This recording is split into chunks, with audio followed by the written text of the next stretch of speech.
નમસ્કાર, મંતવ્ય ન્યૂઝમાં આપનું સ્વાગત છે। મેટ્રો એટ 10 સાથે હું છું હિનલ। તો રાજ્યમાં હજુ પણ ઠંડીનું જોર યથાવત રહેશે। તો હવામાન વિભાગ દ્વારા આગાહી કરવામાં આવી છે કે રાજ્યમાં ઠંડીને લઈને અત્યારે હજુ પણ જે જોર પકડાઈ રહ્યું છે તે હજુ પણ યથાવત રહેશે। આગામી સમયમાં પણ આટલી જ ઠંડી જોવા મળશે। રાજ્યમાં વાદળછાયું વાતાવરણ રહેશે। અત્યારે જે પ્રકારનું હવામાન છે તેમાં જે ઠંડીનું જોર છે તેમાં પવનની ગતિ 6 કિલોમીટરની રહેશે। એટલે કે હજુ પણ હવામાન વિભાગ આગાહી કરી રહ્યું છે કે આગામી સમયમાં ઠંડીનું જોર વધશે। હાલ વરસાદની કોઈ પણ પ્રકારની શક્યતા નથી। તો રાજ્યમાં ઠંડીને લઈને હવામાન વિભાગે આગાહી કરી છે તે અનુસાર આગામી સમયમાં ઠંડીનું જોર યથાવત રહેશે। વાદળછાયું વાતાવરણ જોવા મળશે। વરસાદની કોઈ પણ પ્રકારની શક્યતા નથી।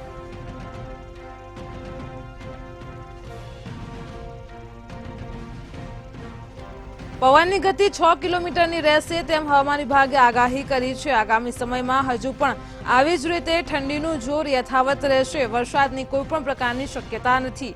અત્યારે વાતાવરણમાં કોઈ પણ પ્રકારનો પલટો નહીં આવે। રાજ્યમાં ઠંડીને લઈને હવામાન વિભાગની આગાહી સામે આવી છે તે મુજબ ઠંડીનું જોર હજુ પણ યથાવત રહેશે।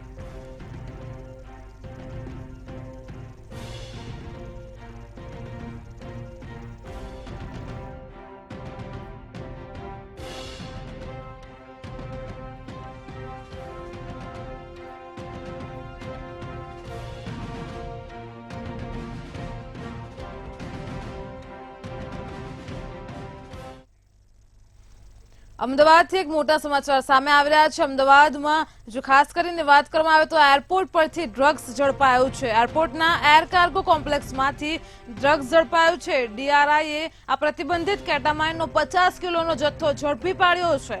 તો 25 કરોડની કિંમતનું કેટામાઇન ડ્રગ્સ ડીઆરઆઈએ કબજે કર્યું છે।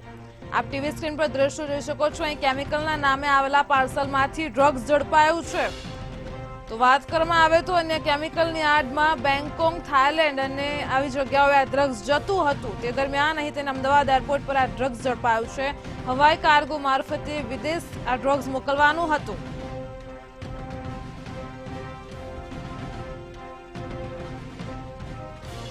તો આજ મુદ્દે અમારી સાથે સંવાદદાતા રવિ ભાવસાર જોડાઈ ગયા છે। તો જી રવિ, જેવી રીતે અમદાવાદમાં એરપોર્ટ પરથી ડ્રગ્સ ઝડપાયું છે, શું છે સમગ્ર મામલો?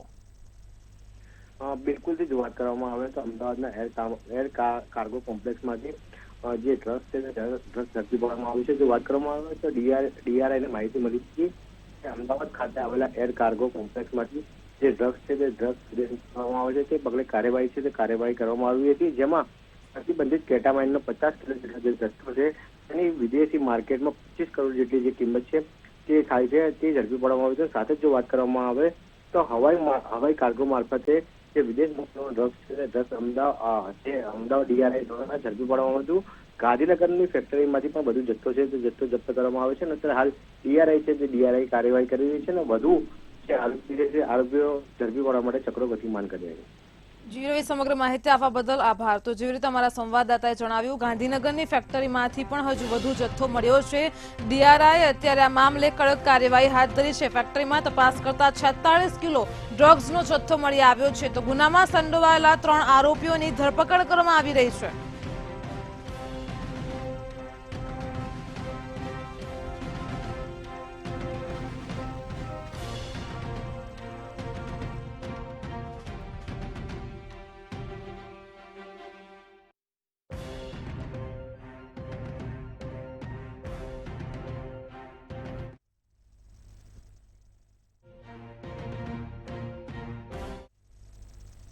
જૂનાગઢથી એક મહત્વના સમાચાર સામે આવી રહ્યા છે। તો જૂનાગઢના વંથલીમાં જે પ્રકારે લોકલ ક્રાઇમ બ્રાન્ચે સપાટો બોલાવ્યો છે તેવા મહત્વના સમાચાર સામે આવ્યા છે। વાત કરવામાં આવે તો રવની ગામની સીમમાંથી વિદેશી દારૂનો જથ્થો ઝડપાઈ ગયો છે। તો દારૂની 3144 બોટલ સાથે રૂપિયા 18.36 લાખનો મુદ્દામાલ જપ્ત કરવામાં આવ્યો છે। ચોક્કસ બાતમીના આધારે એલસીબીએ રેડ કરી હતી। આ દરમિયાન મુખ્ય આરોપી ફરાર થઈ ગયો છે, જ્યારે અન્ય 2 આરોપીની ધરપકડ કરવામાં આવી છે। તો વિદેશી દારૂનો જથ્થો મળી આવ્યો છે। વંથલીમાં લોકલ ક્રાઇમ બ્રાન્ચે સપાટો બોલાવ્યો। એલસીબીએ રેડ ગોઠવી હતી, તેમ છતાં મુખ્ય આરોપી ફરાર થઈ ગયો છે। રવની ગામની સીમમાંથી આ વિદેશી દારૂનો જથ્થો ઝડપાયો છે।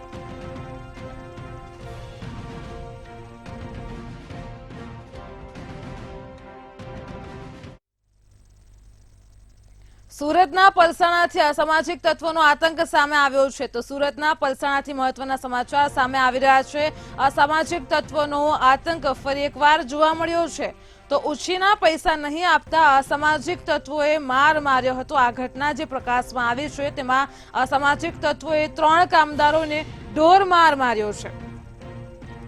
તો કંપનીમાં કામ કરતા કામદાર પાસે પૈસાની માંગણી કરી હતી પરંતુ ઉછીના પૈસા ન આપતા આ અસામાજિક તત્વોએ તેને ઢોર માર માર્યો છે। 3 દિવસથી ઉધાર પૈસા આ અસામાજિક તત્વો તેની પાસે માંગતા હતા અને ત્યારબાદ તેના પર માર માર્યો છે। तुम नेतागिरी करते हो एम कही कंपनीમાં ઘૂસીને તેને માર માર્યો છે। તો સમગ્ર ઘટના સીસીટીવી કેમેરામાં કેદ થઈ છે। આપ ટીવી સ્ક્રીન પર સીસીટીવી દ્રશ્યો નિહાળી શકો છો। સુરતના પલસાણામાં આ ઘટના બની તો સમગ્ર ઘટના અંગે પલસાણા પોલીસને પણ જાણ કરવામાં આવી છે। ઉછીના પૈસા નહીં આપતા અસામાજિક તત્વોએ તેને માર માર્યો છે। ખાસ કરીને કંપનીમાં ઘૂસીને આ કામદારને માર મારવામાં આવ્યો છે। 3 કામદારોને ઢોર માર મારવામાં આવ્યો છે।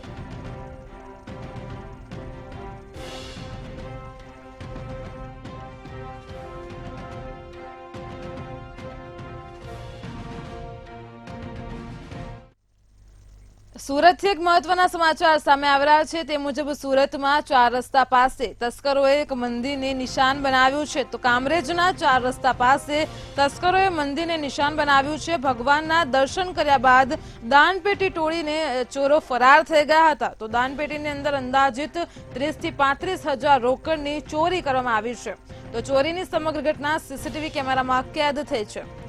આપ ટીવી સ્ક્રીન પર દ્રશ્યો જોઈ શકો છો કે ચોર એ મંદિરમાં અંદર પ્રવેશ કરીને પહેલા તો ભગવાનના દર્શન કરે છે અને ત્યારબાદ દાનપેટીમાંથી ચોરી કરીને તે ફરાર થઈ જાય છે તો સુરતમાં કામરેજના 4 રસ્તા પાસે આ તસ્કરે મંદિરને નિશાન બનાવ્યું હતું। મળતી માહિતી અનુસાર ભગવાનના દર્શન કર્યા બાદ ચોર દાનપેટીમાંથી ચોરી કરીને ફરાર થઈ ગયો છે। 30 થી 35 હજાર રોકડની ચોરી કરવામાં આવી છે।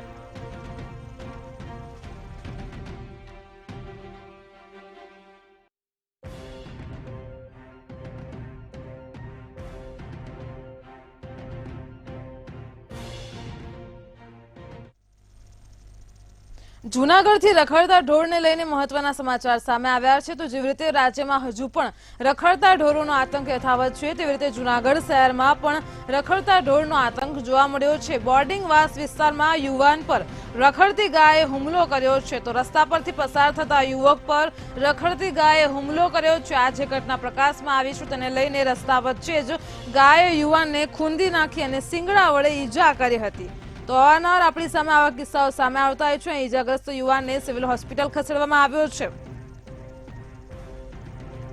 તો મનપા તંત્રની ધોળ પકડવાની કામગીરીની નિષ્ક્રિયતાના સામે હવે લોકોમાં રોષ જોવા મળી રહ્યો છે। અહીં મનપાની કાર્યની જે પોલ ખુલી છે તો રખડતી ગાયના હુમલાની સમગ્ર ઘટના સીસીટીવીમાં કેદ થઈ છે। બોર્ડિંગવાસ વિસ્તારમાં યુવાન પર રખડતી ગાયે હુમલો કર્યો છે। આપ ટીવી સ્ક્રીન પર દ્રશ્યો જોઈ શકો છો જેવી રીતે રસ્તા પરથી પસાર થતા યુવક પર રખડતી ગાયે હુમલો કર્યો છે અને તેને સિંગડા વડે તેને ઈજા પહોંચાડી છે। આપણે જાણીએ છીએ કે રાજ્યમાં રખડતા ઢોરોનો ત્રાસ હજુ પણ યથાવત છે। અવારનવાર આવા કિસ્સાઓ આપણી સામે આવતા હોય છે।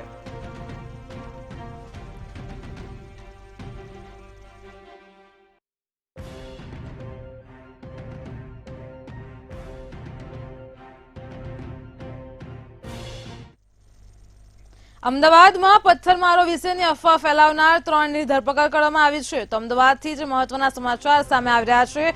પથ્થરમારાની અફવા ફેલાવનાર જે 3 વ્યક્તિઓ છે તેની ધરપકડ કરવામાં આવી છે। અફવા ફેલાવનાર પત્રકાર સહિત 3 ઇસમોની ધરપકડ કરાઈ છે તો ગુપ્તાનગર અને વાસણામાં પથ્થરમારાની તેમણે અફવા ફેલાવી હતી અત્યારે હાલ તેમની ધરપકડ કરાઈ છે। વોટ્સએપમાં મેસેજ લખીને તેમને અફવાને ફેલાવી હતી તો અરાજકતા ફેલાવીને શાંતિ ડહોળવાનો તેમને પ્રયાસ કર્યો હતો। આ 3ની ધરપકડ કરાઈ છે।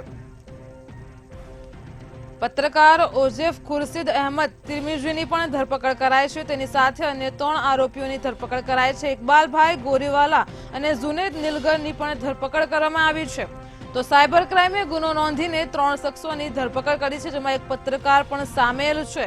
અફવા ફેલાવનાર પત્રકાર સહિત 3 ઇસમોની ધરપકડ કરાઈ છે।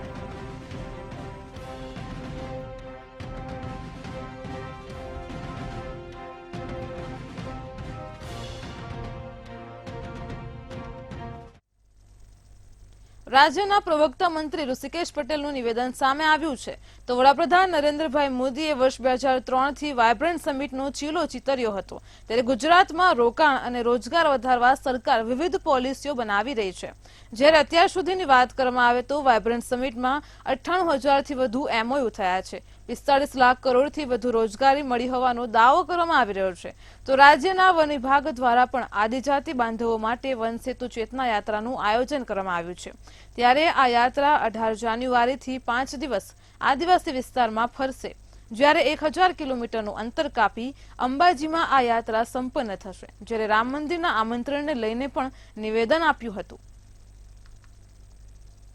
રામ મંદિર તરફથી જેને આમંત્રણ મળ્યું હશે 22મી તારીખનું એ ચોક્કસ જશે એ આમંત્રણ જેની પાસે પહોંચ્યું હોય ઘણા બધા રાજકીય કરતા પણ જે લોકો કાર સેવકો હોય સાધુ સંતો હોય કે જેમને વર્ષો સુધી આ રામ મંદિરની ચેતના માટેનો સંઘર્ષ કર્યો છે એ પ્રથમ હકદાર છે એટલે હું માનું છું કે એ જે લોકોને પણ આમંત્રણ મળ્યું હોય એ 22મીએ જશે પરંતુ આ વખતે 2024ની અંદર આપણે જે વાઇબ્રન્ટ સમિટ યોજી એમાં ખૂબ મોટી સફળતા સાથે આપણે આ વાઇબ્રન્ટ અને ખૂબ મોટા MOU લગભગ 98,000 જેટલા MOUs અને સાથે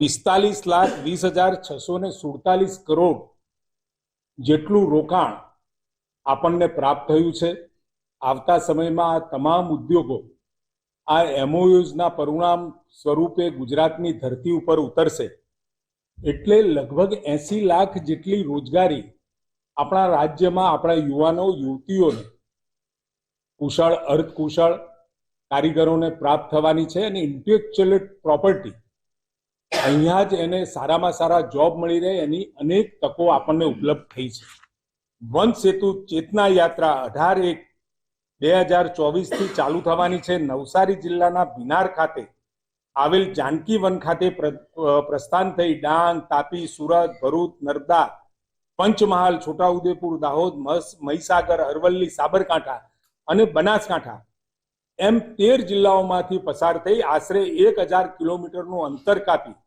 22/1/24ના રોજ અંબાજી ખાતે પૂર્ણ થશે સદર યાત્રામાં 51 જેટલા આદિજાતિ તાલુકાના ગામોના અંદાજિત 3 લાખ આદિવાસી ભાઈ બહેનોને સાંકળી લેવામાં આવશે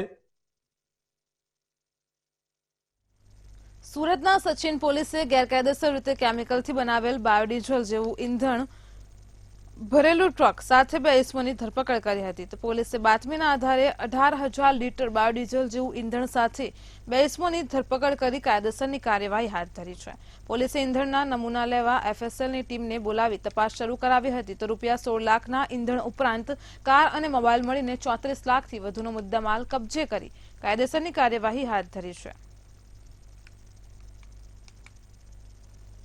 તો આ મામલે પોલીસે ઈંધણ મંગાવનાર જ્વલ પટેલ પિયુષ પટેલ અને અન્ય એક મળીને 3 લોકોને વોન્ટેડ જાહેર કર્યા છે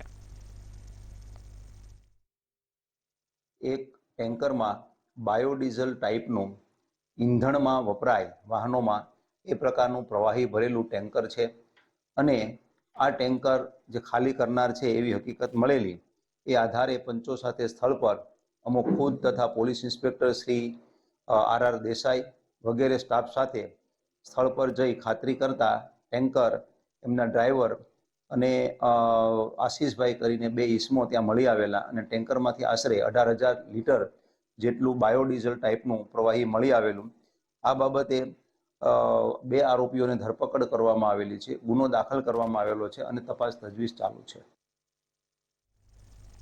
અમદાવાદના કુબેરનગર કોર્પોરેટરે પાણીની સમસ્યાને લઈને ધારાસભ્ય સામે આક્ષેપ કર્યાનો મામલો સામે આવ્યો છે તો અસારવાના ધારાસભ્ય દર્શના વાઘેલા સામે આ આક્ષેપ કરવામાં આવ્યો હતો કુબેરનગરમાં પાણીની સમસ્યા ખૂબ જ હતી જેને લઈને પાણીની પાઇપલાઇન નંખાવીને પાણી આપવાનું કોર્પોરેશને નક્કી કર્યું હતું જેના વિરોધમાં ધારાસભ્યએ પાણીની પાઇપલાઇનની કામગીરી અટકાવીને કનેક્શન આપવા ન દીધું ત્યારે પ્રજાના પૈસે અને પ્રજાના ચૂંટાયેલા પ્રતિનિધિઓ વચ્ચેના ગજગ્રાહમાં લોકો પરેશાન થઈ રહ્યા છે આ મામલે કુબેરનગર કોર્પોરેટરે પાણી ના મળે તો આંદોલનની ચીમકી ઉચ્ચારી છે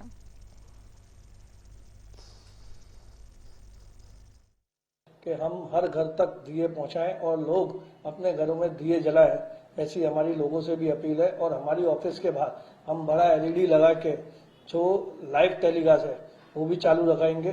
और मेरे विस्तार में लिमड़ा बस स्टैंड के पास एक मंदिर है हनुमान जी का, वहाँ पे हम बच्चों के लिए भोजन का प्रसाद रखेंगे और शाम को उधर कीर्तन और ये सब रखेंगे। વડોદરામાં સરકારી રાશનની દુકાનોમાં અનાજનું કાળા બજાર કરતા હોવાનું સામે આવ્યું છે, તો અનાજના કાળા બજાર માટે ઓળખાયેલી રેશનિંગ દુકાનો વિરુદ્ધ કાર્યવાહી કરવામાં આવી છે, જેમાં કાળા બજાર કરતી 32 રેશનિંગ દુકાનો સામે કડક કાર્યવાહીના આદેશ આપવામાં આવ્યા હતા, જ્યારે અનાજની કાળાબજારી કરતા દુકાનધારકોને 22 લાખ રૂપિયાનો દંડ ફટકારાયો છે। તો પુરવઠા શાખાએ જય હરિશુદ્ધિ ગ્રાહક સહકારી મંડળી, કેવલ રામાની જાનકીબેન સહિતની દુકાનનો પરવાનો સસ્પેન્ડ કર્યો છે। આ દુકાન જે તે સ્થળે વેચવાનો હુકમ હતો, પણ અત્યારે જે ભાઈને આપેલું છે એ ભાઈએ એવું જ કીધેલું કે ભાઈ તમે ત્યાં બેસો, તમે ત્યાં કરો, અને એ ભાઈ અત્યારે બહાર ગયેલા છે ઓફિસ બાજુ, એટલા માટે મને અહીંયા મૂકીને ગયેલા કે ભાઈ તમે હેન્ડલિંગ કરો, એટલે ઓપરેટર તરીકે, બાકી સંચાલન તો બીજા જ ભાઈ છે। હા, કોણ કરે છે સંચાલન? હે, નીતિશ અશોકભાઈ અગ્રવાલ કરીને છે, એ કરે છે, અત્યારે બહાર ગયેલા છે। અને હું પોતે એ દુકાનદાર સંચાલક તરીકે હતો, જે મારો મોકૂફ છે, અને મને અહીંયા બેહાડીને મને કહે કે તમે અત્યારે ઓપરેટર તરીકે બેસો।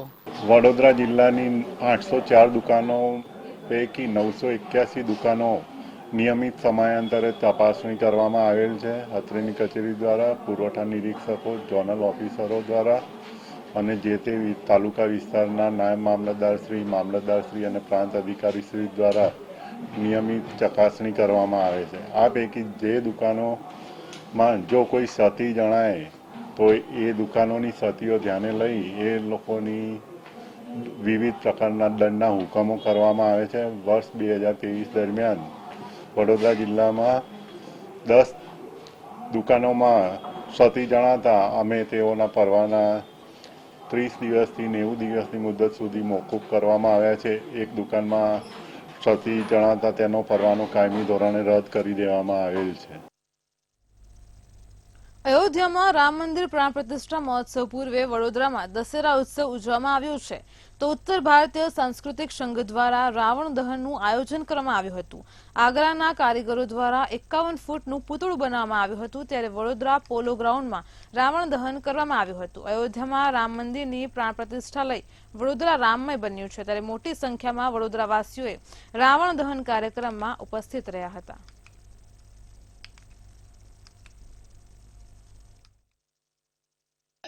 ઉત્તર ભારત સાંસ્કૃતિક સંઘ છેલ્લા 43 વર્ષથી રામલીલા રાવણ દહનનું કાર્યક્રમ અહીંયા પોલો ગ્રાઉન્ડ પર કરતો આવ્યો છે। ચૂંકી શ્રી રામજીની પ્રાણ પ્રતિષ્ઠા જે થઈ રહી છે અયોધ્યામાં, એ જ સિલસિલામાં નિકા દ્વારા રાવણના પુતળાનું આજે દહન કરવામાં આવ્યું છે અને ભવ્ય આતિશબાજી કરવામાં આવ્યું છે। વડોદરા શહેરની સારી ક્વોલિટી સારી સંખ્યામાં લોકો આવ્યા છે અને આ એન્જોય કરે છે। વડોદરા શહેર, વડોદરા નગરી રામમય બની ગઈ છે। અમદાવાદના કોર્પોરેટર નિકુલસિંહ તોમરે 22 જાન્યુઆરીના રોજ જાહેર રજા રાખવા માટે પીએમને પત્ર લખ્યો છે, તો તમામ સ્કૂલો અને ઓફિસોમાં જાહેર રજા રાખવાની માંગ સાથે પત્ર લખવામાં આવ્યો છે।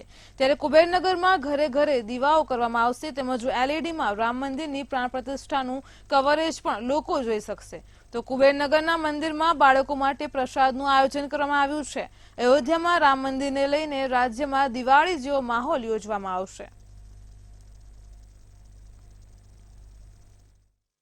पीएम साहब से ये मांग करता हूं कि हम सब हिंदू भाइयों की एक आपसे विनती है कि 22 तारीख को जाहिर रजा करी जाए, जिससे जितने भी हमारे देश के बच्चे हैं जो स्कूल जाते हैं या कॉलेज जाते हैं या लोग ऑफिस जाते हैं, वो सब राम भगवान जिस दिन 22 तारीख को हफ्ते सालों बाद मंदिर में हम प्राण प्रतिष्ठा कर रहे हैं, तो उन सबका दर्शन कर पाएँ। સરકાર દ્વારા લોકોને આવાસ યોજના અંતર્ગત મકાનોની ફાળવણી કરવામાં આવી છે, પણ સંતોષનગર 4 માળિયામાં મકાનોની હાલત જર્જરિત થઈ છે। રજૂઆત છતાં પણ સમારકામ નથી કરાતું। તો જોઈએ સમગ્ર માહિતી અમારા અહેવાલમાં। સંતોષનગર ચારમાળિયામાં ઘરમાં ભૂવો પડ્યો હોવાની ઘટના સામે આવી છે. 22 વર્ષમાં જ આવાસ યોજના જર્જરિત બની અને ઘરમાં ભૂવો પડ્યો છે. આવાસ યોજના જર્જરિત થવાને કારણે 992 પરિવારોને માથે મોત ભમી રહ્યો છે. વારંવાર આવી ઘટનાઓ બને છે અને અનેક રજૂઆતો છતાં પણ સરકાર દ્વારા સમારકામ નથી કરાતું. એમના કશો મને ટેન્શન જેવું છે, છોકરા મરી જાય કરી જાય એમની જવાબદારી કોણ લે? અમારે અહીંયા રહેવાનું છે, આટલા વર્ષથી રહીએ છીએ, થોડુંક બધા બ્લોકમાં આવું થાય છે. નીચે મકાન બેસી જાય છે, આવે છે, થોડા જોઈને જતા રહે છે, કશું કરતા નથી. ભલા એમની વોટિંગો થાય, મીટિંગો થાય ત્યારે અમને બોલાવે છે, મીટિંગમાં અમે જઈએ છીએ, કશું કામ થતું નથી. હવે અમે ગરીબ માણસ છે, મજૂરી બધા કરવા જાય છે. હા, છોકરો અમારો પડી જાય કરી જાય ને વાગી જાય એની જવાબદારી કોણ? હમણાં તો નીચે પડી પણ છોકરો પડી જાય તો અમારે કયા જવાનું? 10 वर्ष की मुद्दत दे, 10 वर्ष में गिर भी जाएंगे तो नीचे वाला पहले मरेगा, पहला बाद में मरेगा. जाने का क्या हमारे ना गटर की साथ रोड की है कि कुछ भी नहीं है. घर भी ऐसे बना के दे दिया हमारे को, हमारे नदी में टाट के घर अच्छे से इसको से ये बड़े घर तो तुक्का भी डर लगता है हमारे को. જર્જરિત આવાસના મકાનોમાં વારંવાર પોપડા પડવાની ઘટનાઓમાં વધારો થઈ રહ્યો છે. અનેક રજૂઆતો કરવા છતાં સમારકામ નથી કરાયું. હવે આવાસ યોજનાના લોકોને આખરે આ મામલે હાઈકોર્ટના દરવાજા ખખડાવવાનો વારો આવ્યો છે. ને આ જો તમે જોઈ રહ્યા છો હમણાં તો એ પણ સળિયા જોઈ રહ્યા છે ને અહીંયા એવા મકાનો છે કે 992 મકાનો છે ને એ કોઈ પણ સમયે પડી જાય ને એવી હલકી ક્વોલિટીના બનાવે છે કે લોટની અંદર મીઠું જેવું આ લોકોએ સિમેન્ટનું યુઝ કર્યું છે. ને મારી કમિશનર સાહેબને નમ્ર વિનંતી છે કે આ એની તપાસ કરે અને એ જે પણ ગુનેગાર હોય એને સજા આપે. અને આ બ્લોકની 10 વર્ષથી હું બ્લોકની દેખરેખ રાખું છું, બધા કામમાં હાથ ધરું છું. અને કોર્પોરેશનને મેં પહેલા જાણ કરી હતી ત્યારે અમારા માણસો જીવતા હતા બધું એને લોકો આ લોકોની બધાને મેં જાણ કરીને કીધું હતું કે આ મકાન પડી જાય એવા છે, પણ આ લોકો અમને કોઈ જવાબ આપતા નથી. અત્યારે હાલ ટોટલી બ્લોકના સલિયા દેખાતા થઈ ગયા છે, અમુક પારીઓ પડી ગઈ છે, અમુક પડવા માંડી છે, પણ આ લોકો અમારી વાત ગણગારતા નથી ને અમારી વાત સ્વીકારતા નથી. એ હિસાબે અમે હાઈકોર્ટમાં કેસ ધરેલું છે. બધા બ્લોક વાળાઓ મળી કે ભાઈ આ કદમ અમે લઈશું તો રહેવા લાયક રહેશે, નહીં તો રહેશે નહીં. હવે એમના પાસે એ લોકો અમારા પાસે અત્યારે 7મા મહિનામાં આ લોકો અમને નોટિસ મોકલી કે આ જર્જરી થઈ જાય તમારે હાથે બનાવો, નહીં તો તમારી રીતે ગમે ત્યાં જવું હોય તો તમે જતા રહો.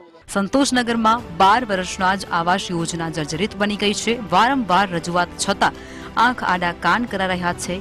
પરંતુ હવે જોવું એ રહ્યું કે લોકોને ન્યાય મળશે કે કેમ, કે પછી મોતના મોંમાં જ આ લોકોને રહેવાનો વારો આવશે. અમદાવાદ શહેરના જે આવાસ યોજના છે તેની સામે ઘણી વખત સવાલો ઉઠાવવામાં આવે છે. આ સવાલો જે છે તેની પાછળનું કારણ તેની ગુણવત્તા છે.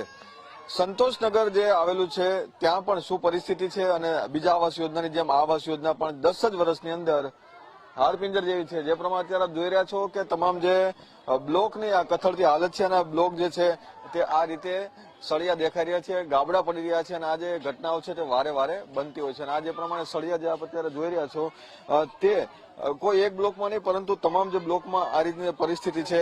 જે પ્રમાણે 10 થી 12 ફૂટનો જે ખાડો છે આપ જે જોઈ રહ્યા છો, આ જે ભૂવો પડ્યો છે વહેલી સવારે ભૂવો પડ્યો છે.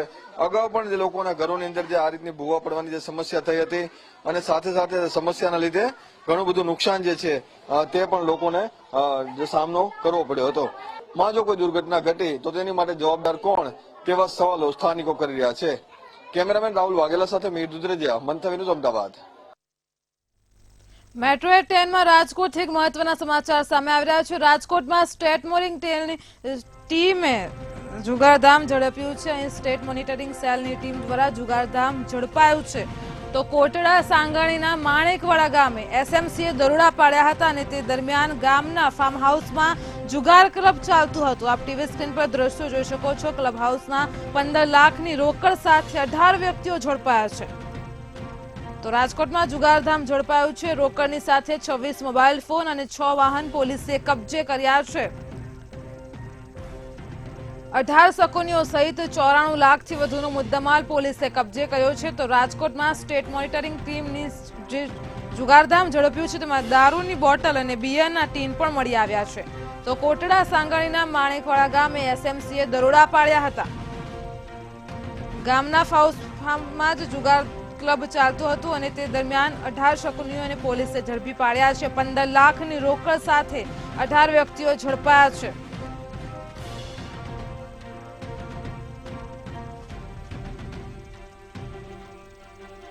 તો આજ મુદ્દે અમારી સાથે સંવાદદાતા ધ્રુવ જોડાઈ ગયા છે. જી ધ્રુવ, જેવી રીતે રાજકોટમાં જુગારધામ ઝડપાયું છે, શું કહેશો? ચોક્કસથી વાત કરીએ તો સ્ટેટ મોનિટરિંગ સેલે જુગાર ક્લબ ઝડપી પાડી છે. કોટડા સાંગાણી તાલુકાના માણેકવાડા ગામમાં ચાલતી હતી આ જુગાર ક્લબ, અને આ જુગાર ક્લબ ક્યાંક ફાર્મ હાઉસમાં ચાલતી હતી. ચોક્કસથી કહી શકાય કે સ્ટેટ મોનિટરિંગ સેલ અત્યારે જ્યાં ક્યાંય જુગાર ધામ ચાલે છે ત્યાં ક્યાંક દરોડા પાડી રહી છે. ત્યારે આ જુગાર ધામમાંથી કહી શકાય કે 15 લાખ રૂપિયા જેટલું જે રોકડ રકમ છે તે ક્યાંક મળી આવી છે, અને ખાસ તો 18 વ્યક્તિઓની ધરપકડ પણ થઈ છે. રોકડા સહિત 26 જેટલા જે મોબાઈલ ફોન, 6 વાહનો અને 94 લાખથી વધુનો જે મુદ્દામાલ જે સ્ટેટ મોનિટરિંગ સેલે કબજો કર્યો છે. અને ખાસ તો વાત કરીએ તો આ જુગાર ક્લબમાં દારૂની બોટલ અને બિયરના ટીન પણ મળી આવ્યા, એટલે કે એક કહી શકાય કે જે જુગાર ક્લબ લાંબા સમયથી ચાલતી હતી આ પ્રકારની ક્યાંક વિગતો મળતા સ્ટેટ મોનિટરિંગ સેલે દરોડા પાડ્યા હતા. પણ ચોક્કસ એક વાત સામે આવી રહી છે કે કોના રહેમ નજર હેઠળ આ જુગાર ક્લબ ચાલતી હતી. ઘણી વખત એવું બનતું હોય છે કે ક્યાંક પોલીસની રહેમ નજર હેઠળ ક્યાંક આ પ્રકારની જે જુગારધામ ચાલતી હોય છે. ત્યારે એક સવાલ એ પણ ઉભો થઈ રહ્યો છે કે આટલા લાંબા સમયથી ક્યાંક જુગાર ક્લબ ચાલતી હતી તો એના સામે કોઈ એક્શન કેમ લેવાના નહીં, અને આ જુગાર ક્લબ વિશે કોઈને ખબર હતી ગામના આગેવાનોને કે પછી ગામના સરપંચ હોય કે પછી કોઈ આગેવાન હોય કે પછી પોલીસ હોય? આ એક સવાલ એ પણ ઉભો થઈ રહ્યો છે કે લાંબા સમયથી જયારે જુગાર ક્લબ ચાલતી હોય છે ત્યારે તેના ઉપર કેમ ધ્યાન દેવામાં ન આવ્યું, તેની ત્યારે કેમ જે જુગાર ક્લબ ઉપર દરોડા પાડવામાં ન આવ્યો? એક સવાલ એ પણ ઉભો થઈ રહ્યો છે કે સ્ટેટ મોનિટરિંગ સેલ ને જુગાર ક્લબ વિશે માહિતી મળે છે અને ત્યારબાદ તે દરોડા પાડે છે. એટલે કે સ્થાનિક લોકો જુગારધામ હોય છે છતાંય ક્યાંક તે જુગાર ક્લબ વિશે પોલીસને અથવા તો કોઈ જાણ નથી કરતા, એટલે મુદ્દો એ પણ ઉભો થઈ રહ્યો છે. જી ધ્રુવ, સમગ્ર માહિતી આપવા બદલ આભાર. તો રાજકોટમાં સ્ટેટ મોનિટરિંગ ટીમને જે જુગારધામ ઝડપ્યું છે તેવી જ રીતે અમારા સંવાદદાતાએ જણાવ્યું કે ગામના ફાર્મ હાઉસમાં લાંબા સમયથી આ જુગારધામ ચાલતું હતું. ત્યારે 15 લાખની રોકડ સાથે અહીં 18 વ્યક્તિઓ ઝડપાયા છે.